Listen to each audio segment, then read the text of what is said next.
Phytothérapeute, un homme qui n'est plus à présenter. Bonjour, Monsieur Palandagno. Bonjour. Avec vous, ce matin, nous parlons de la colopathie.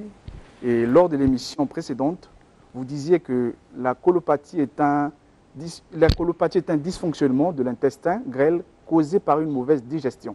Et ce matin, vous revenez pour apporter plus d'éclaircissements pour nos téléspectateurs. C'est bien ça? C'est bien ça.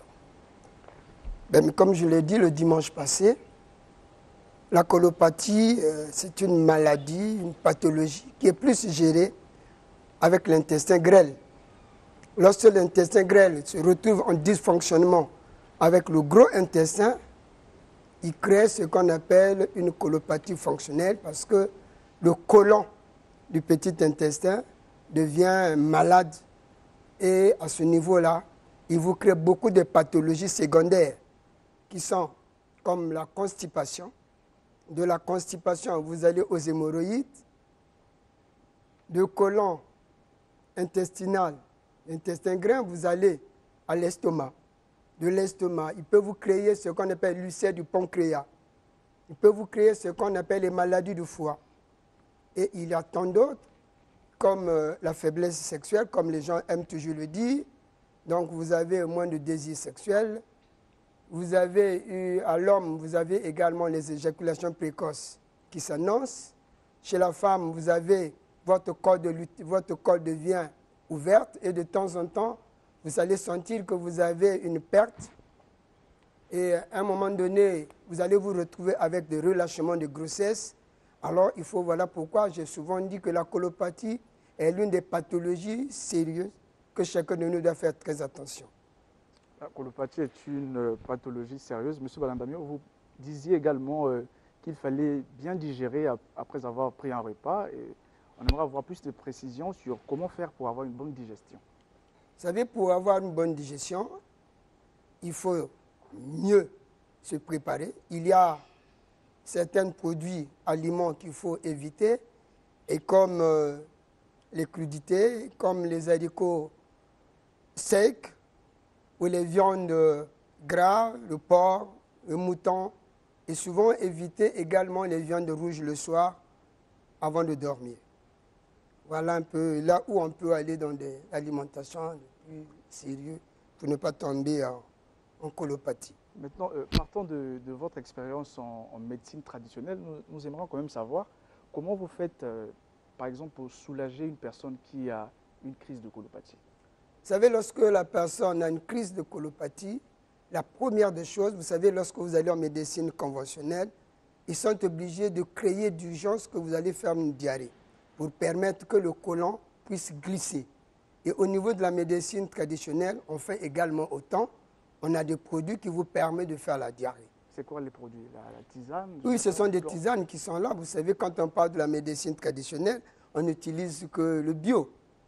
C'est le bio. Nous avons, comme je vous ai toujours dit, la médecine traditionnelle est la porte d'entrée de la santé.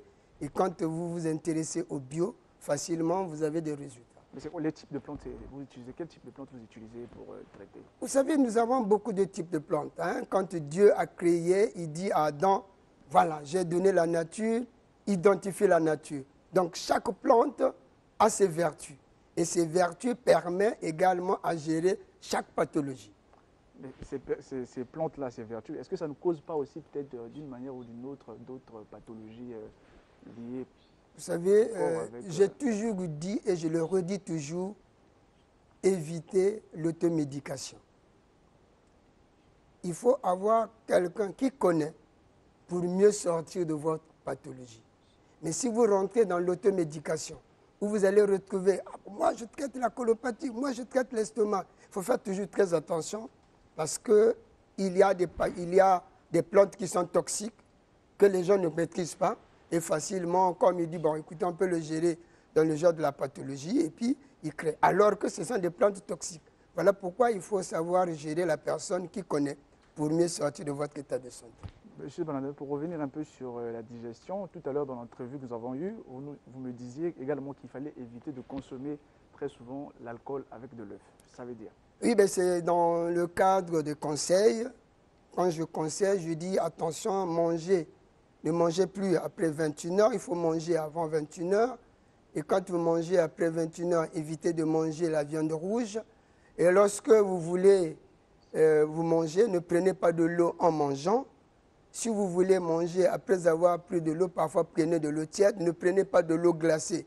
Lorsque vous avez terminé à manger, évitez également de gérer la bière à l'œuf. Ce dernier, nous avons beaucoup de jeunes qui se trouvent dans le Nganda, là, avec les enfants qui viennent maki, maki, maki. La bière est là, il est accompagné avec l'œuf. Vous savez, comment tu peux prendre la farine et la malt, vous gérez ensemble, mais ça va vous créer un dysfonctionnement au niveau intestinal et vous avez une colopathie. Lorsque vous faites très attention, la majorité des jeunes filles, des hommes qui prennent la bière à l'œuf, ils ont un problème de manque de désir sexuel parce que c'est dû à ce trouble digestif qui se crée au niveau du côlon intestinal, l'appareil digestif. Merci, M. Balandamio. On retient qu'il faut éviter de prendre la bière avec de l'œuf. Grand John Youlou, il faut l'éviter. En tout cas, merci pour ces conseils, M. Balandamio. Je vous donne le mot de fin pour conclure cet entretien.